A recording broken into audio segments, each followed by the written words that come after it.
Ертеде мақта қыз бен мысық болыпты. Мақта қыз үйін жинап жүріп, бір мейіз тауып алады да, мысығын шақырады. Мысығы келмеген соң, мақта қыз мейізді өзі жеп қояды. Кейін мысық келіп, мені неге шақырдың деп сұрайды. Мақта қыз айтпайды.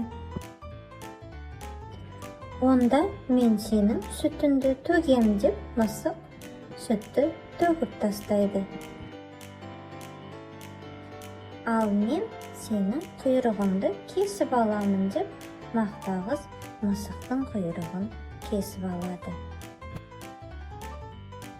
Сонда мысық менің құйрығымды берші деп жылайды. Ал мақта қыз болса, сен бірінші маған сүт әкеп бер деп айтады. Сонда мысық сиырға келіп, сиыр, маған сүт берші дейді. Ал сиыр болса, менің қарным ашты, маған жапырақ әкеп бер дейді. Сонда мысық ағашқа барып, ағаш, маған жапырағыңды төгіп берші дейді. Ағаш болса, мен шөлдеп тұрмын, маған су әкеп берсең, саған жапырағымды төгіп беремін дейді. Мысық жолда келе жатып, су тасып жүрген қыздарды көреді. Қыздар, маған су беріңдерші деп сұрайды. Қыздар болса, сен бізге сағыз әкеп бер, сонда саған су береміз дейді. Мысық дүкенге келіп, дүкенші, маған сағыз беріңізші дейді. Дүкенші болса, сен маған жұмыртқа әкелсең, мен саған сағыз беремін дейді. Мысық тауықты тауып алып, тауық, маған жұмыртқа берші дейді. Тауық болса, сен маған дән әкеп берсең, мен саған жұмыртқа беремін дейді. Енді не қыламын деп жүрген мысық, ін қазып жатқан бір тышқанды көреді. Тышқанның жанына келіп, жаның барында үйінде қандай дән бар айт дейді. Тышқан қорыққаннан, үйімде бір табақ тары бар дейді.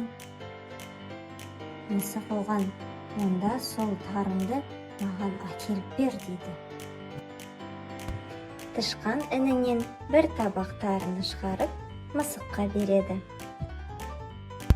Мысық тарыны алып, тауыққа апарып береді. Тауық болса, мысыққа жұмыртқа береді. Мысық жұмыртқаны алып, дүкеншіге апарып береді. Дүкенші болса, мысыққа сағыз береді. Сағызды мысық алып, қыздарға береді. Қыздар болса, мысыққа бір шелек су береді. Мысық бір шелек суды алып, ағашқа береді. Ағаш болса, мысыққа жапырағын төгіп береді. Мысық жапырақты жинап алып, сиырға апарып береді. Сиыр болса, мысыққа сүт береді. Мысық сүтті мақта қызға әкеліп береді. Мақта қыз мысыққа құйрығын қайтарып береді.